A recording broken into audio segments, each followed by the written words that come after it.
Assalamualaikum viewers, I hope you are fine. Welcome to Said Muqaddas. Today we are going to study lesson number 10 neurodevelopmental disorders and I hope कि आपने channel को subscribe भी कर लिया है and bell icon भी press किया ताकि नई वीडियोस की अपडेट आपको मिलती रहे. GDB's assignment solution and quiz solution and all that psychology content, तो वो चीज़ें आप सबको इस चैनल से मिलती रहेंगी, वीडियोस नई अपलोड होती रहेंगी. So next let's start the today's topic attention deficit hyperactivity disorder. ये भी न्यूरो डेवलपमेंटल डिसऑर्डर है जो बच्चों में हो जाता है, ADHD. इसका मतलब है कि अटेंशन डेफिसिट, इसमें अटेंशन नहीं दे पाते बच्चे, अटेंशन पे नहीं कर पाते उस तरह से. हाइपर एक्टिविटी डिसऑर्डर यानी हाइपर एक्टिव ओवर एक्टिव होते हैं इस तरह के बच्चे. एक जगह पर ये बैठ नहीं सकते, इनको बहुत ज़्यादा इम्पल्सिविटी बेचैनी होती है और ये कम्युनिकेशन प्रॉब्लम्स में होती हैं, लर्निंग प्रॉब्लम्स में होते हैं और इन्हें स्कूल में भी अच्छा परफॉर्म नहीं कर पाते. एंड देन इसके 2 फीचर्स हैं ADHD के. इन अटेंशन है फर्स्ट ऑफ ऑल, उसमें इंटेल्स यानी उसमें क्या क्या चीज़ें इन्वॉल्व हैं. पहली बातों को वो इनएबिलिटी है, वो एक टास्क पर नहीं रह सकते. फिर वो अपनी मटेरियल्स को लूज़ कर देते हैं यानी अपनी जो चीज़ें हैं वो घुमा देते हैं, जैसे पेंसिल वगैरह या कुछ भी चीज़ें घुमा देते हैं.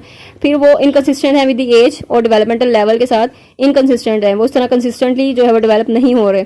हाइपर एक्टिव हैं, इम्पल्सिविटी इसमें बहुत ज़्यादा है, ओवर एक्टिविटी है, फिजटिंग है यानी अब हरकत में जो हम बेचैन जो होते हैं बच्चे वो फिजटिंग करते हैं, फिंगर फिजटिंग करते हैं, फिंगर्स के साथ खेलते हैं और फिंगर्स को जो है वो डिफरेंट मूवमेंट देते हैं और रिपीटेटिव बिहेवियर होता है इस तरह उनका. इनएबिलिटी टू स्टे सीटेड यानी कि वो एक जगह पर बैठ नहीं सकते. पर्टिकुलरली स्ट्रक्चर्ड इन्वायरमेंट यानी आप क्लासरूम में बैठे हैं वहाँ पर भी आप ज़्यादातर बैठ नहीं सकते. आप दूसरे including into other people activity, दूसरे लोगों की एक्टिविटी में आप मुदाखलत करते हैं, इंक्लूड करते हैं, तंग करते हैं दूसरों को. इनएबिलिटी टू वेट यानी वेट नहीं कर पाते ना, उनमें सब्र जैसे नहीं होता. तो सिम्टम्स जो हैं वो एक्सेसिव फॉर एज यानी कि जो ये सिम्टम्स हैं वो आपके एज के हवाले से जो बहुत ज़्यादा हैं, एक्सेसिव हैं. And then if all the symptoms interfere, अगर सारे जो सिम्टम्स हैं वो इंटरफेयर कर रहे हैं आपकी फंक्शनिंग में, तो इसको जो है वो इन अटेंशन कहेंगे. 6 और more symptoms for at least 6 month के लिए. And then the individual will diagnose with ADHD. ठीक है, ये सारे सिम्टम्स अगर हैं और 6 मंथ के लिए हैं तो फिर हम उसको ADHD डायग्नोज कर देंगे. तो ADHD इज़ अ डिसऑर्डर है, डिफिकल्ट डिसऑर्डर है कि हम इसको असेस कर सकें प्रॉपरली.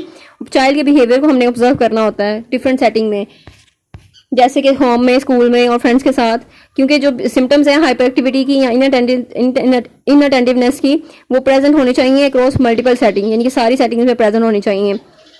और ये हमारी नेगेटिवली इम्पैक्ट करती है बच्चों की सोशल लाइफ में, ऑक्यूपेशनल फंक्शनिंग में, एकेडमिक फंक्शनिंग में. डायग्नोस्टिक क्राइटेरिया इसका क्या है?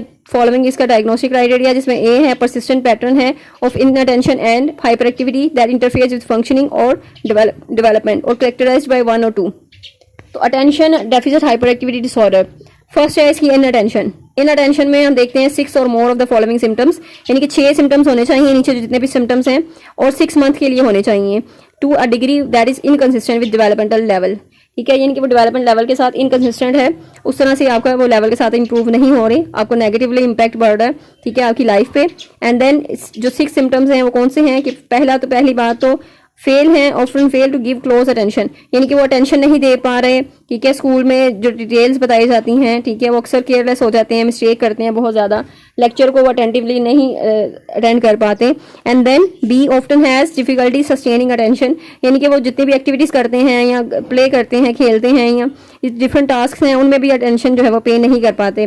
फिर often does not seem to listen when spoken to directly, जब उनसे बोला जाए यानी कि उनको समझाया जाए कोई बात, ठीक है, तब भी वो उस तरह नहीं सुनते, उस तरह नहीं समझते.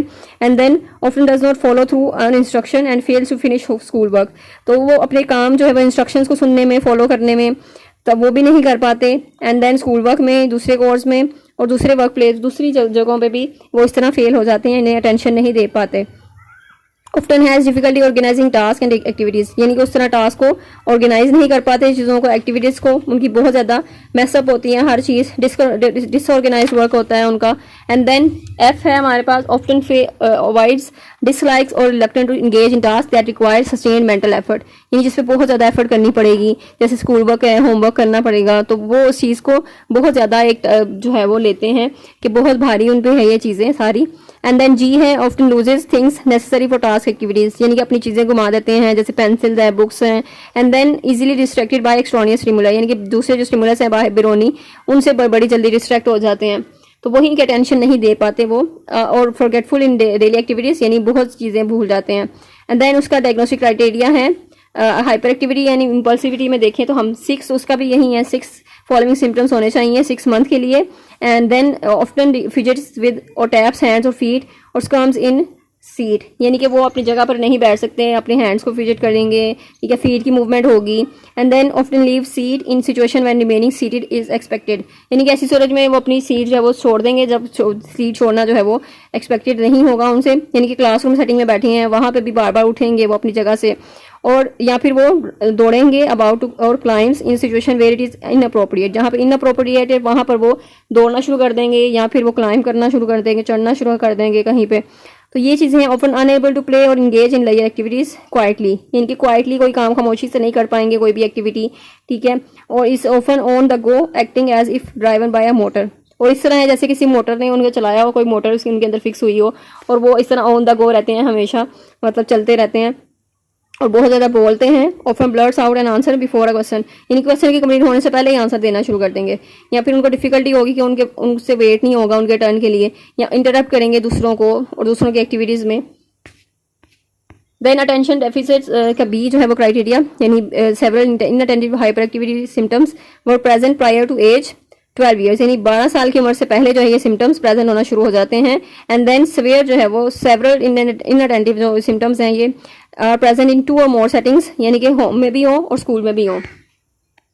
एंड देन डी है there is clear evidence that the symptoms interfere with और रिड्यूस द क्वालिटी ऑफ, यानी कि ये एविडेंस हमें मिले कि वो सिम्टम्स जो है वाकई इंटरफेयर कर रहे हैं या उनकी क्वालिटी जो रिड्यूस हो रही है सोशल और दूसरी फंक्शनिंग की। सिम्टम्स जो है do not occur exclusively during the course of schizophrenia, schizophrenia के दौरान ये चीज़ें नहीं होनी चाहिए। दूसरे मेंटल डिसऑर्डर हमने देखने हैं कि वो तो नहीं है, उनको हमने रूल आउट करना है। And then we need to specify कि अगर जो बच्चा है वो कंबाइंड प्रेजेंटेशन है, यानी कि दोनों चीज़ें हैं, अटेंशन डेफिसिट भी है, हाइपर एक्टिविटी है, या फिर बच्चे को सिर्फ इनअटेंटिव प्रेजेंटेशन है, या बच्चे को सिर्फ हाइपर एक्टिविटी प्रेजेंटेशन है, तो हमने ये चीज़ भी स्पेसिफाई करनी है।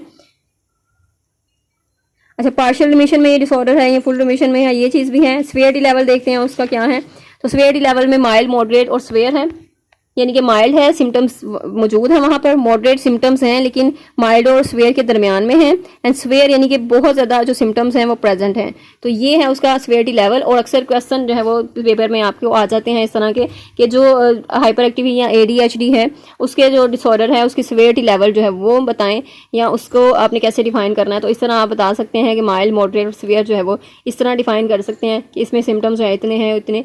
और इसमें जो MCQ से इंपॉर्टेंट वो भी आपको बता दिए गए हैं। If you have any question then you can ask.